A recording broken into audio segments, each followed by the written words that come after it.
Good morning, Wednesday, January 28th. We are going to spend some time this morning talking about food as medicine. We got a room full of folks. I'm going to just let you know that we're going to have to cut you by about 15 minutes. So we got 45 minutes, if that would be okay. We got to vote out a rather large miscellaneous bill to meet some deadlines and all that. So I'm going to quit talking. Welcome, the floor is yours. Thank you. It's absolutely okay. And my name is Tina Zook. I'm the Government Relations Director for the American Heart Association in Vermont. We really appreciate you just making time to hear about this. We don't have a big ask. We just wanted you to know about some of the great stuff that's happening in Vermont related to farm and medicine. So I will give just a super quick intro just on the issue in general. Grace is going to be a rock star to tell you a lot about, everything from the path of the farmer to the patient with this issue.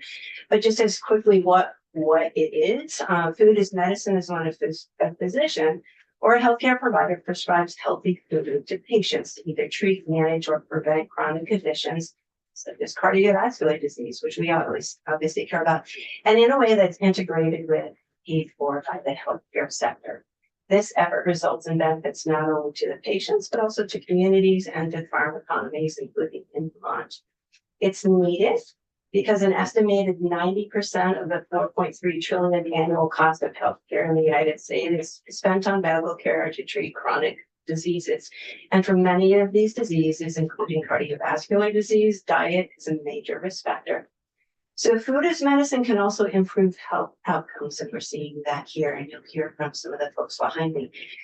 Researchers from the Tufts Food as Medicine Institute estimated that a potential impact to states of providing 10 medically tailored meals each week to patients for about 8 months could result, in Vermont's case, to a net savings of $2,702 for each patient, which is great. And research by Shuey Dang and colleagues also found that scaling medically tailored nutrition interventions would save Vermont $53 million in net savings annually.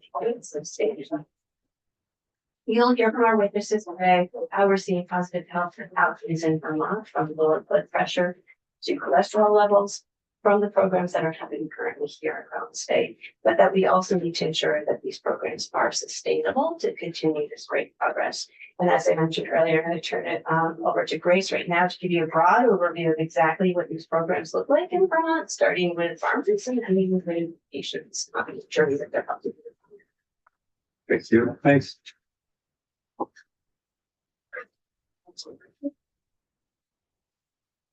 Morning. Morning. My name is Grace Forak, and I'm here representing the Vermont Youth Conservation Board. VYCC operates an educational farm and coordinates the Healthcare Share, which is Vermont's largest and longest running food as medicine program.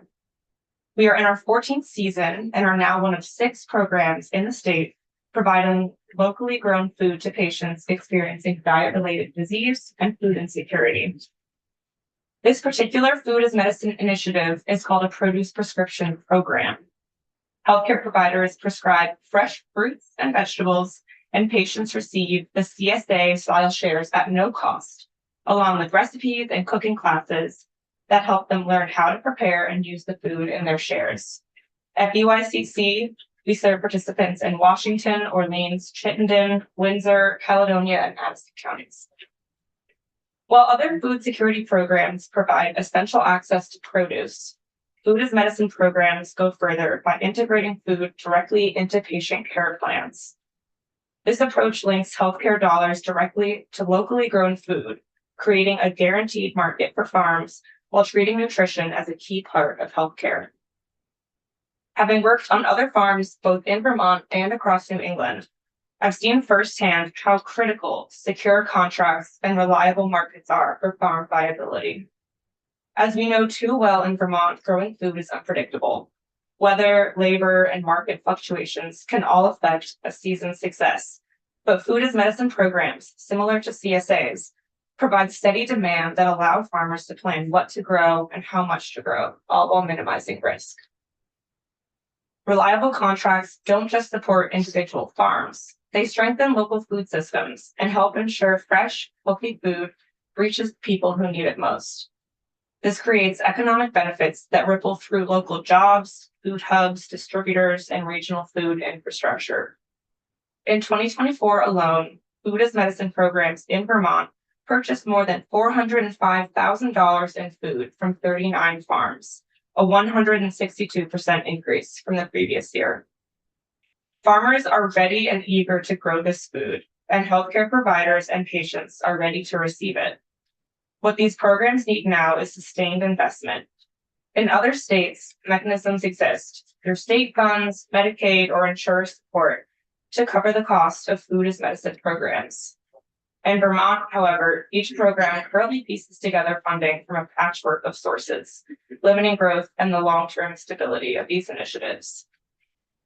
From VYCC's perspective, Food as Medicine is a proven model showing how agriculture, healthcare, and workforce development can work together to strengthen farms, improve health outcomes, and support a resilient rural economy.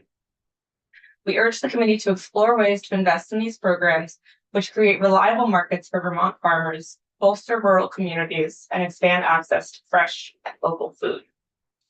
Thank you for the opportunity to share our experience and for your leadership in supporting Vermont agriculture. Thank you.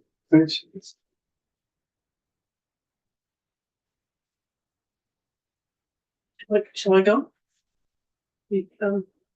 I think Danielle is next. She's right about it. Good to hear. Yeah. Danielle, are you ready, Danielle? Yeah, absolutely. Yeah. My name is Danielle Allen, and I am a vegetable farmer in Fairleigh, Vermont. And I've been in the business of growing vegetables in Vermont for about 25 years. And for the last 3 years, we've been partnering with Little River Healthcare, with Emily Perry, who I think is in the room also today, for this incredible program for Food as Medicine. And so our farm grows food for about 450 families through our CSA program. And Little Rivers was able to plug in with this program, purchasing 10 shares, so 10 weekly boxes of vegetables. And it was just a very well integrated, really smooth logistically on our end in order to pack boxes. We were already doing this work. And so Emily was able to come and pick up boxes right from the farm. So from our perspective, it was this incredible way that we could, connect with folks in our community that don't have the means to purchase a CSA box at full price, but get access to, first quality, really good quality produce from our farm on a weekly basis throughout the growing season. So yeah, I think from a farmer's perspective, this program really meets us where we're at so that we can, get food to our community without adding lots of extra headache and logistics and sort of extra steps. It was just a very smooth integration for us. So I am in full support of this program, and thank you for the time and for hearing what we have to say. Thank you. Yeah. Quick question, growing season, when's basically your first box go out to say the last? Yeah, so we begin the last week of April and we go until the last week of November. We have a 32 weeks distribution season. Great. Yeah. Where's the product? Where's your product going? I know it's going everywhere, but how are you distributing your product? Yeah, thanks for asking. So we're a bit of a food hub. So we are we grow all vegetables at our farm, and we purchase yogurt and milk and eggs and dry beans and grains from other farmers in our region. And we're distributing throughout the Upper Valley. So down to White River Junction, up to Bradford, Newberry, out to Vershire. That's kind of our zone, is like the Upper Valley, Vermont, New Hampshire. Is it your transportation that's doing it? It is, yeah. We do all our own distribution with a delivery van. Yeah, yep. Yep. Any commercial, or is it all pretty much residential that you're delivering to? We deliver to community locations. So we deliver to healthcare centers, general stores. So we'll drop 20 boxes, on the front porch of the Lime Country store, or The River Valley Club is like a health center, those kinds of, so we are distributing to community centers for people to pick up their CSA boxes. Where is the farm as opposed to like Lake Maury? We are right adjacent to Lake Maury, very close. Oh, Yes. Yeah. awesome. Right on Route 5. Yeah, I will make sure that I stop by. absolutely. We would welcome your visit. Yeah, we're called Route 5 Farm, and we're located right on Route 5. Yeah. Okay. Now, do you spell RROT or? That's correct. Yes, ROT? we'll play on Yeah. words there. How many varieties would you say you're growing? I can ask Adam. He's working on the crop plan right next to me here. We grow over 100 different varieties of vegetables, so a huge variety, all organic. Yep, and we grow on 38 acres. 38 acres. How many years have you been in business? 25. 25 years. Yeah. Yeah. It is a little disappointing, being the executive director of the Upper Valley Aquatic Center, that you're going to the River Valley Club instead of the aquatic. Heard. Well, we'll have to make a We chat can offline. talk. Yeah. We can talk offline. Okay, sounds good. Look good. Everybody good? Yeah. Thank you, Danielle. Yeah, thanks very much. I don't believe she's on your witness list, but Emily Perry is who Grace, I'm sorry, that Danielle just mentioned. Oh, you're Emily. Yeah. Did you like to say a couple of words or? That's all right. I have no written via time, but Maureen also is here. I think I told you that they could talk about it. So then Stephanie. Hi.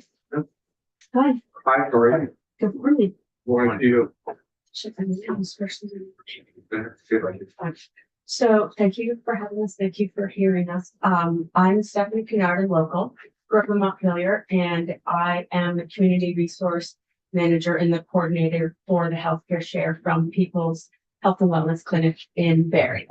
I'm not sure if everyone's heard of us, but we're a charity that we provide free essential medical, dental, and I provide the social services for all of Central Vermont, about 700 patients a year. Most of our patients are uninsured, underinsured, and many are unhoused. And many of them suffer from food insecurity. So my role at the clinic is I coordinate with Grace and her team to provide the boxes that are dropped off on a weekly basis. So these participants get these fresh veggies and yogurt and eggs, occasionally meat at no charge. And we are matched with those participants from local providers, Central Vermont Medical Center and around town, and also our providers. So one of the things it does is it takes the focus of our providers off of finding food security for them, and they can focus on the preventative medicine portion of that. Couple of things I want to touch base on is from the participant background. I have a lot of quotes from them. One of our participants reports, I was not aware at all of the vegetables that there were. I didn't even know there was that many sources of veggies, and I'm a vegan and I feel like I should know that, but I did not know that. And she said they did not have access to them as a child. Our demographics at the clinics have faced a lot of barriers. Transportation is one of them. So one of our participants has said to me, I can walk to your clinic to pick up my farm share, but I can't walk as far as the food pantry. So we're able to provide that for that participant. One of the participants has told me if they didn't have this, they just wouldn't be able to feed their families fresh veggies. Trade-offs that our participants or our patients are making. Many of our patients need to pay rent, their electricity bill. Some of them have substance use disorder, quite frankly, and their priorities are elsewhere. Those things often come first before buying fresh food. So again, we're able to provide that. And they just face challenges where they're worried about food running out and there wouldn't be enough. We do a survey at the end of the year and many people circled.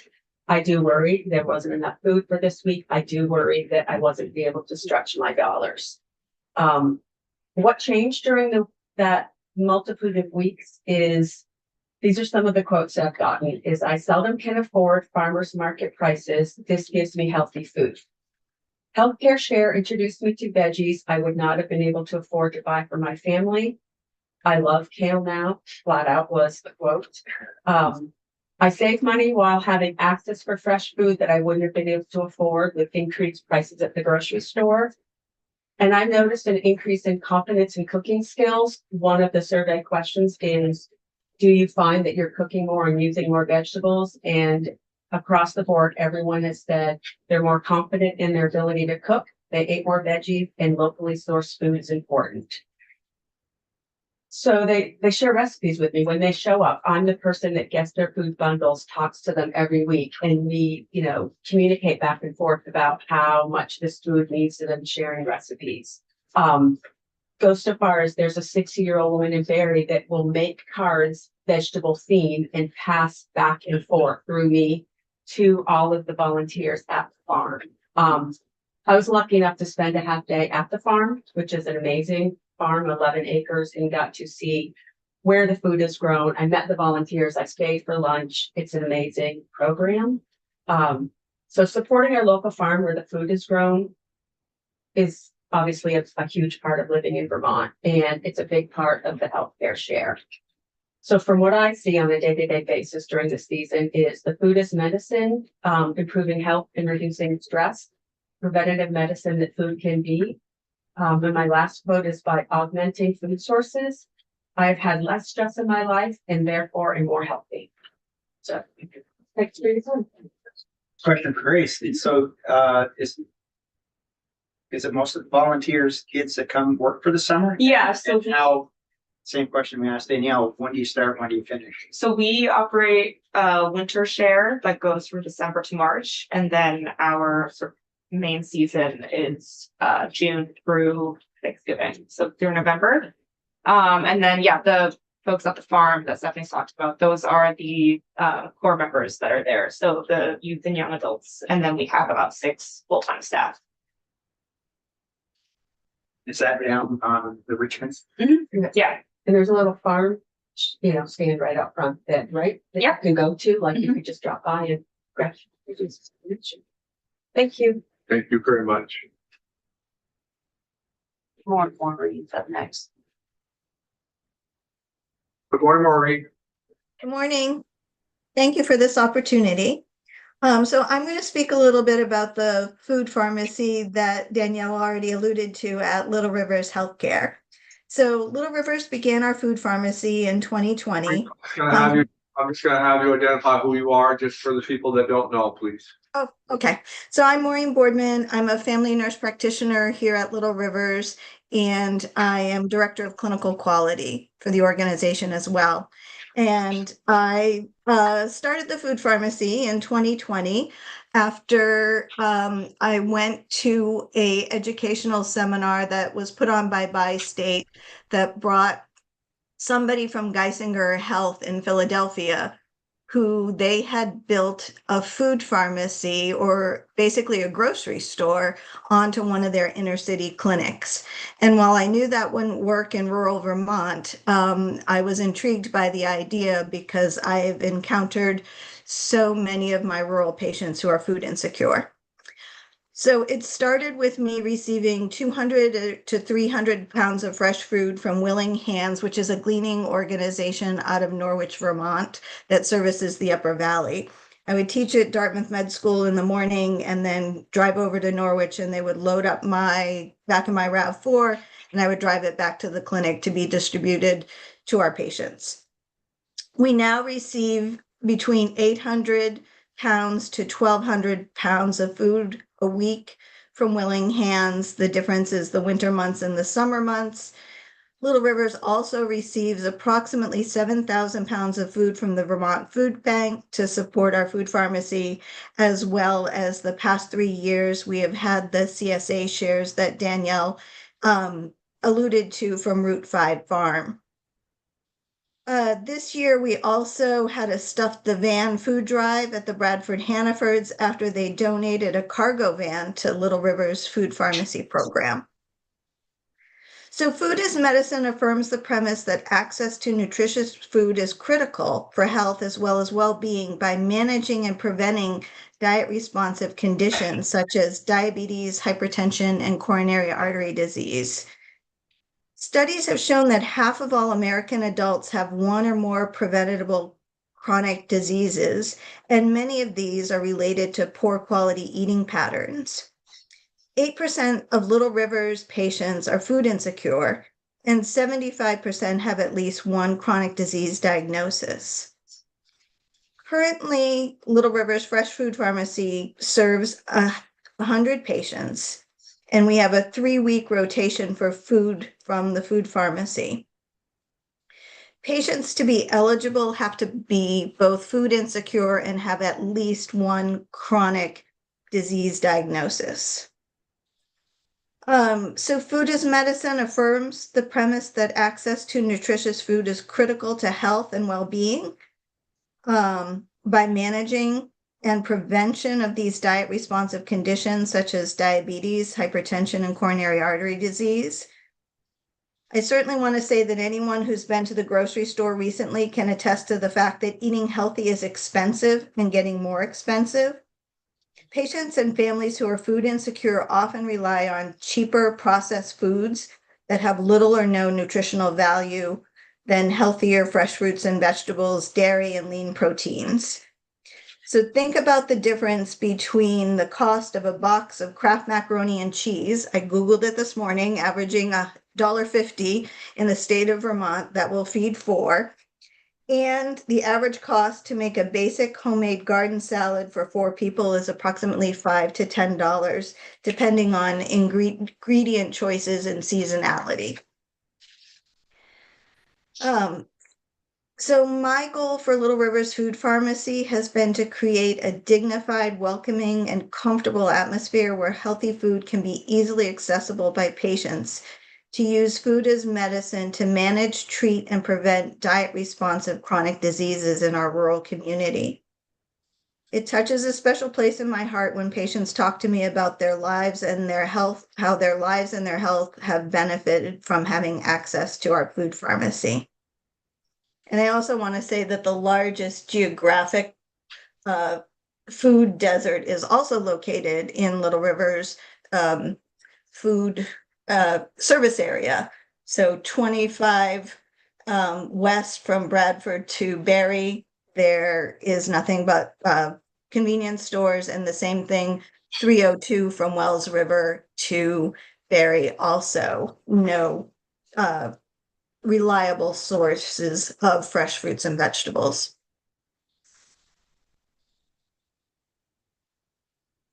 Well, thank you. Appreciate it very much.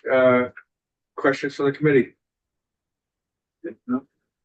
Okay. If I could ask the committee, since we have some time, we do have a witness we didn't let you know about, but I would love for her to be able to talk to you. It's Susan Smiley, and she's from the pharmacy program at the Acorn Food Network, which is in Addison County. Absolutely. You want to? Yeah. We don't have time for us again.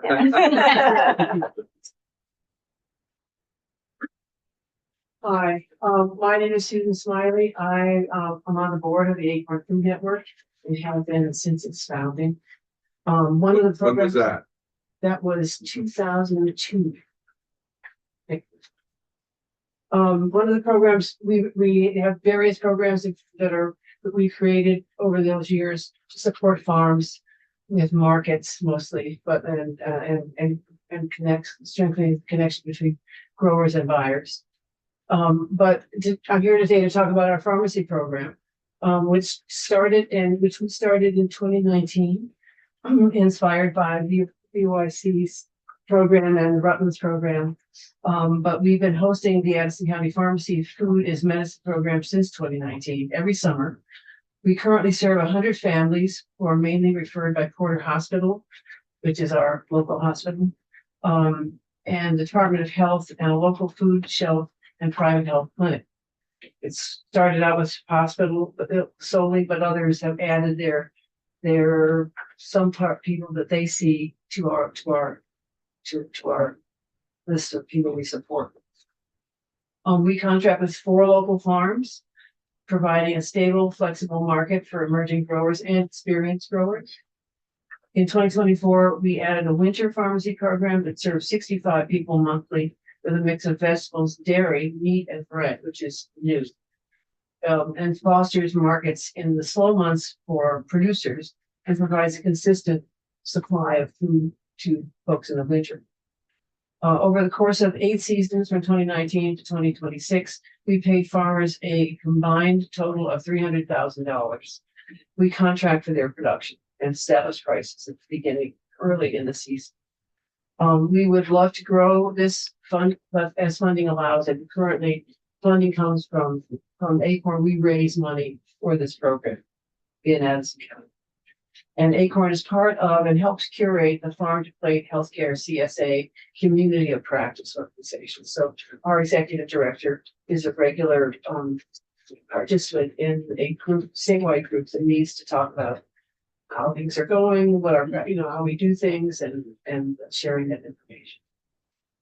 That's what we're doing in Addison County. Thank you.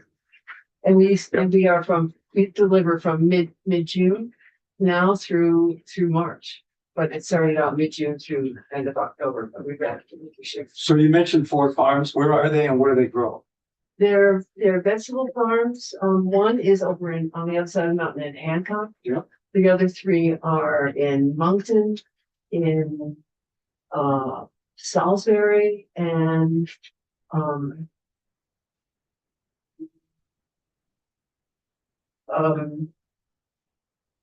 I think it's in Huntington. Okay. Well, what do they grow? They grow a wide range of vegetables, an amazing range of vegetables. And some of the growers are new, fairly new, and others have been doing it for a long time. Thank you. Thank you. Danielle, can I ask a question of your business? Absolutely. Go ahead. Do you have greenhouses? We do, yeah. Okay, so you're growing, you're starting your year round as far as prepping for the next season and everything? Not quite. So we have one heated greenhouse for propagation early in the spring, so we can kind of get a jump start on the season. And then we have 4 high tunnels. So they're unheated structures. We have some in-ground heat, so we can start tomatoes earlier, but we are not a farm that is producing year round. We do a lot with storage. So we have carrots and beets and winter squash in storage that we sell, but we make a lot of sauerkraut as well, but we're not producing vegetables year round. So you're storing most of your product on site? Correct. Yeah. Yep. So you must have a substantial size building. We have 2 buildings. Yeah. Yep. We have some storage space, but it's never enough. Okay. We'd like to build more. I know you have more people, but are we finding that there's a market for everything that's being grown? Is that a question for me? Anybody that wants to answer, but yes, in my experience here in the Upper Valley, yes, there is a market for everything that's being grown. Yeah, absolutely. Do you have random calls from people from well outside of our area asking if you've got a little bit all more? The time? Yeah, we have people calling from the strangest places asking if we'll ship, and we don't ship. We sell exclusive, right in our own region. We don't sell outside of the Upper Valley. Okay. Nice. Yep. If we could squeeze in one more person, Christine Hedicle is online, Cool. who works with Grace at BYCC in the Healthcare Share program. Thank you. Yeah, go ahead. You're Thank up. you, Tina. I'm actually just here for any Q&A. So I don't have a statement. I sent a written statement and I'm here just to answer any questions that you all have, but I'll just emphasize that we currently across the state, collectively, all of the Food as Medicine programs are working with 39 farms. And we've heard just that there's incredible demand for this program. In other states, Food as Medicine programs have grown significantly with the introduction of state funding. And so I know that there's just a lot of potential for growth to support small local farms that are looking to be able to infuse their food into local community clinics, hospitals, health centers, and I'm excited to be part of this really great work and just excited to tell you about it today. And I know Mary Kate is also there to speak. Sounds good. We got a question, but I just want to make sure, because you're not on the list, just to tell everybody who you are. Sure. Christine Haddicle, Director of the Food and Farm Program at Vermont Youth Conservation Corps. Thank you. Go ahead, Phil. How much dairy from our local farms do you try to incorporate in, like cheese, milk? Is that also try to be integrated with this, being it's mainly vegetables you're dealing with? I can speak for BYCC at least. We are right now just growing vegetables, and then we have some laying hens for eggs. We this year were able to get donated yogurt from Stonyfield Farms. But we at this point do not incorporate dairy regularly. Yeah, it's really just veggies and meat. Yes. Any beef? Not on our end. I know that the Acorn Winter Pharmacy at least is incorporating regular protein sources Yeah. in their winter shares. So I'm assuming they've had beef in there. Mhm. And one reason it's been possible for us to do that is we also have an online food hub. So we have about probably 5 or 6 meat producers who sell their meat by the cut and by the box online. So those meat producers are bringing their products to our warehouse anyway, and it's been easy to add proteins to what we get out every day. Does anyone get requests for vegetables or fruits that are not grown here that somebody's looking for? We get so in our end of season surveys that Stephanie talked about, there's often a question saying, was there anything in the share or anything that was not in the share that you would want? I've seen a lot of requests like for mushrooms, which we at BYCC don't grow. And then in the winter share, oftentimes there's requests for tomatoes and things that are not beets and carrots and potatoes and things everyone's sick of. But we don't typically get requests for anything. Oh, fruit? Yeah, every now and then someone will say they want to see berries, or those fresh winter items or fresh summer items. But That's a good question. Do you get a lot of apple resources that from growers that want to maybe have extra apples that they give to the community shelves? Or yeah, prior to my time, I know that we've included apples just from donated orchards. I've only been here a year, and given flooding and weather, it's been bad apple years. But I know in the past we've relied on gleaning and donated apples as well to include. Danielle, is it fair to say that your requests have outstripped your ability to grow? Do you have a lot more requests than what you can supply? Like people saying, if you grow this, we'll buy that, and where are you with that? Yeah, I'm not sure what you mean. Do you mean specifically in this program or just in general as a farm? Are you growing all that you can grow, or you could have more labor, more land, and all that? You could certainly scale bigger. Yeah, and I think for us, we have reached a scale that we're comfortable with, that works for our family and for the land that we own, that we have, and our community. So we've sort of reached a scale that's working and very efficient, and we're able to sell everything we grow, with ease. And so we've been at this place now for about 6 years, and we're kind of in the mode of like holding steady, that this steadiness is sort of what is best for our business and our family at the moment. So that's my personal story, and all farms are in different places of growth or scale. Do you own all the land that you're on? And I think you said you had 38 acres. Yep. Yes, we do. And yep, that's correct. Good job. Well, cool. What else? expand on. Does that mean? All right. I get to be the closer. Yeah. Hi, hello. My name is Mary Kate Molman. I am the director for Vermont Public Policy at Bi-State Primary Care Association. We are an association that supports Vermont and New Hampshire. I'm going to talk about Vermont federally qualified health centers. We are present in every county in the state. We have 11 organizations in Vermont and over 100 sites.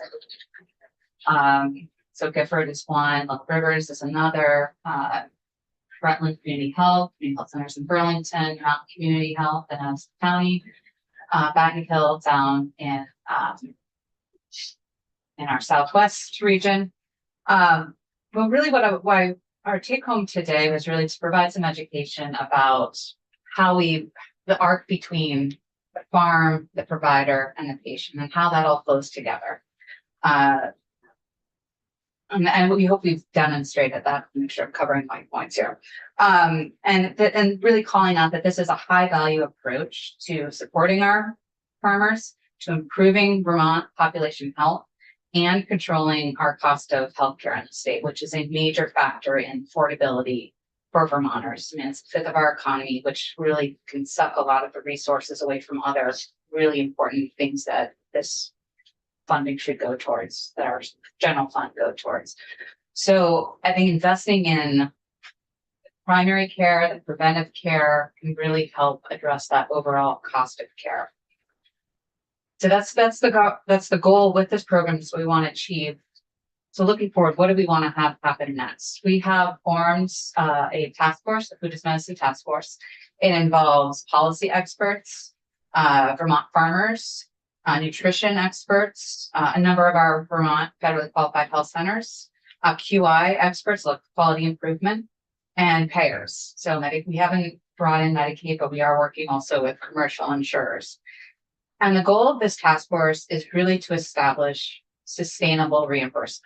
All of these programs are often supported by grants.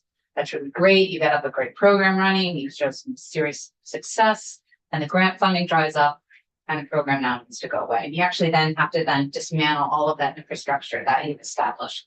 And then if you get another grant, you have to rebuild that infrastructure of it. It's inefficient. So we want to get to a place where we are actually paying for this food, paying for these services, paying for this access through sustainable means. So we are working with payers, trying to identify the mechanism for payment. Is this a reimbursement, like a fee-for-service reimbursement?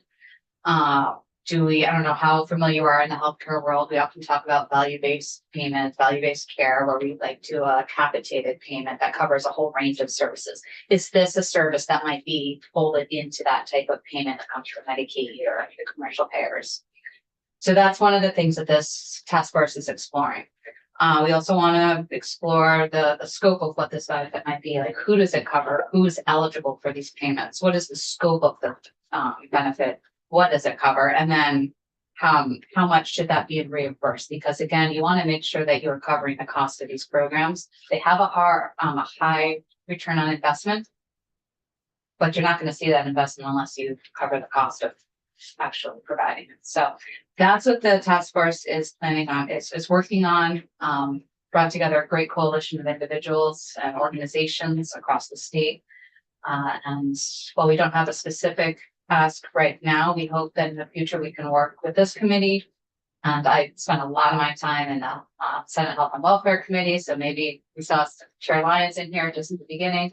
We could do some collaboration, figure out maybe what's the next steps to really incorporate sustainable funding for these really important ways of improving health and wellness of Vermonters. With some of the volatility that's happening on the federal level, how much is that affecting your work? The big question. Yeah, in a Reader's Digest version. Yes. So I think the Reader's Digest version is the biggest concern would be around compensated care at this point. And Vermont has been really successful in maintaining a low uninsured rate. So that means that we do have payers that can start to pay for the cost of care. Federally qualified health centers have to be anyone regardless of their ability to pay. As we see potentially more Vermonters coming off of insurance or being underinsured, meaning they don't have like what their out of pocket is a certain portion of their paycheck and income. That's the definition for underinsured. As people become more in those categories, FQHC still have to see them, but it comes now out of a different bucket that had been used for providing free dental care or these food is medicine programs. So that is the biggest one, I would say, with the the enhanced premium tax credits going away. We're just seeing now the impacts of that. Early numbers out of Department for Vermont Health Access was we saw net decline of 2,000 individuals, but we're gonna have to see how that shakes out over the next few months. Next year, we have Medicaid with their regular or an increased number of redeterminations, meaning are you still eligible for Medicaid? I have to check that twice a year instead of once a year. And there's a real concern that people are going to be coming off Medicaid who are eligible for Medicaid, but just because of paperwork or missing a deadline, they then fall off. And then they fall into the uncompensated care bucket. The work requirements. We don't know how many people are going to be, who might be eligible, who might be coming off because of the work requirements. So there's a lot happening. And then there's the overall cost of care continues to grow. So trying to manage those operational budgets. Right now, I'd say on average across the board, we're seeing operational deficits. We may try to make those up in other creative ways, but that's a reality that a lot of our health centers are facing. Well, I speak for myself that I appreciate your work. And you were a closer, so you did a tremendous imitation of Mariano Rivera. Thank you. I want to ask, because it's a wide ranging and we haven't really unpacked all of what it is, and it's kind of out of our bucket list. But the 195 million that are going to come for the healthcare for 5 years, so $1 billion. Yep. That's going to come into Vermont. Are you folks going to be benefactors of some of that dollars? We would certainly hope so. Yeah, no, so we actually were on a call this morning with AHS and they're still in the process of figuring out the line item budgeting. We have our top line number. We're still figuring out the line item for that, the budgets for that. And then AHS is going to be like lights out trying to figure out how to move this money out of the state and into provider and community providers and infrastructure. The way that I describe it, it's not going to go towards reimbursement. It's not supposed to be used for any like base funding. It is really transformational investment. So we have to think, what are the pieces that we're putting in place that will get us from a high spend here to a lower spend here? That's the idea. We'll have to see how well that works out. It's a lot of money that needs to move out really, really quickly. Yeah, because there's another 195 million right behind there. So We hope. Well, I think I don't think we have to hope. I think the money is there. It's been appropriated and all of that. So, yeah. Yeah. We got to see what we spend in this first year and then the feds will give us our budget for the subsequent years. Yeah. But Well, cool. Anything else? thank you for your I time. want to thank you guys for being here right on time. 30 we seconds appreciate spare. Give your 30 seconds back. Really appreciate really you guys coming in very much. Well, thank you for taking the time with this topic. Let's get together. Sounds good. With that, Maybe at the mini bed. yeah, that would be good. Yeah, many facts for your two. You're on. It's expensive. I always keep here better than Snap's usually quieter. But yeah, any Monday Thank or you. Saturday. Do Yeah. that. So great. Hey, See you later. yeah, have a good day. Bye. Oh, your glasses. Oh, my glasses. Does Maury decide to build down there yet? Oh, really nice. Quick. Pardon? Has she decided to build I down there? don't think she has decided yet. No. She better get older. It's all the girls. I'll tell her that. She'll love to hear that. Yeah, have a great day. Bye. Yep. Thank you.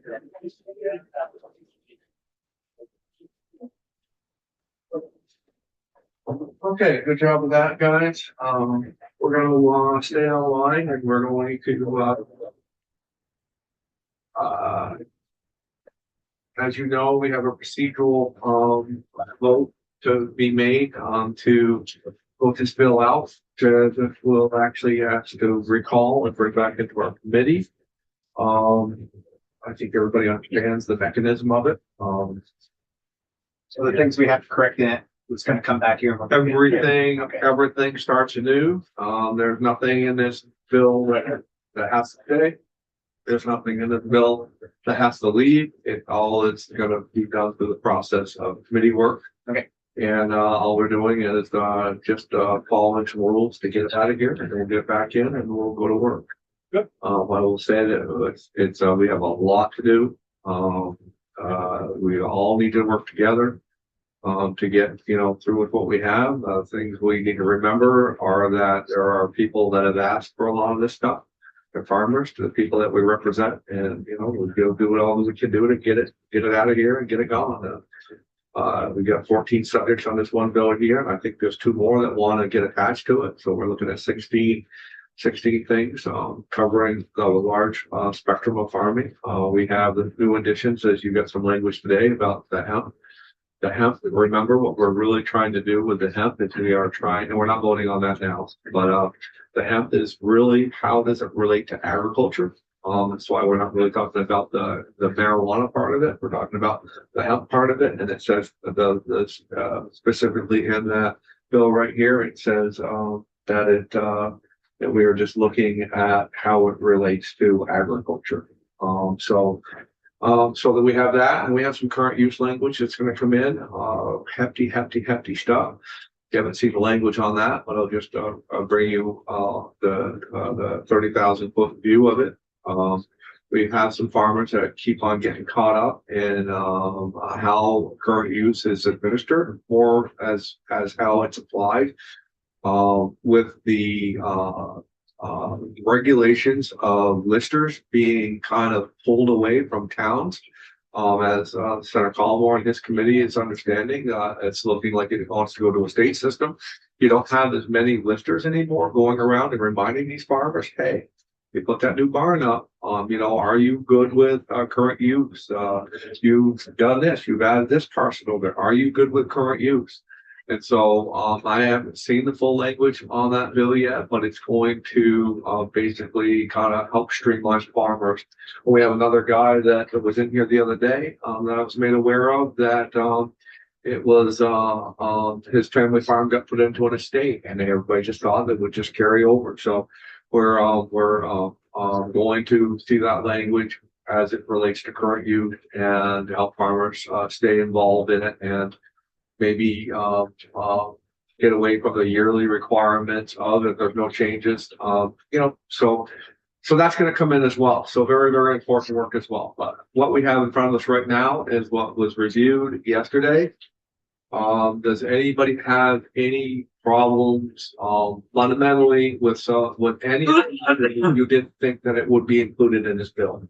At least to have a further discussion of it. I'm not saying debate the merits of it or whether you like it, but does anybody fundamentally believe that there's something in this, what we're going to vote out, that should not be in this, at least to have a discussion? I suppose I'll say that this is just a procedural vote for me. There are some issues with things that we're going to have to figure out. And other than this is, I guess I just want to make sure it's on the record that we're going to vote yes to vote this out. No, it's only a procedural vote so that we can dive into it. Because having a 45-page bill for one day is not enough. Right. Although, quite frankly, I think a lot of the committees don't have this for long enough in general. So, but that's all I want to say for this. But I'm going to vote yes to vote it out. I like that. I agree with this statement. Okay. So if you guys are good with understanding what we're doing, which again is to reiterate what you've said, Senator Plunkett, is that we haven't had this bill but only for about 24 hours, and that we are following a procedural vote to vote the bill out so that we can get it back in and then tear it apart from the studs to the roof, and to fully understanding that some of this or a lot of the language that we have in this bill is going to be different if it makes it to the end at all. So I would entertain a motion to procedurally vote this bill out. I'll move that we vote out an act relating to miscellaneous agricultural subjects, draft 26-0553 favorably. I don't know that I'm the clerk, but Linda handed me. Oh, did you want to do this? You've got the paper. That's all right. Sorry. Can we add on to it that we're gonna tear down the studs and rebuild and then have my house be the next thing? No. So now, Okay, we got, now we have a motion and we have a second. And it sounds like we might have a 17th bill after, so we have a motion and we have a second. And I would say, if you would please call it. Senator Collmore votes yes. Senator Heffernan, Yes. Senator Major, Yes. Senator Plunkett, Yes. and Senator Ingles. Yes. Okay. So 5-0-0 is the vote. We don't have to have a reporter yet because we don't have a bill number yet, but it's a draft and we'll get this up to John Boomer and then your calendar. Right, you want it? Okay, I think I might have to, Linda's gonna tell us what we have to do with that. You just need to sign it and leak it to the sergeant arms office. Okay, so I gotta do that. And they will ask them to send it to the guard. Okay, okay. So I need to accompany it. No, that's. so I find the last page. Yeah. And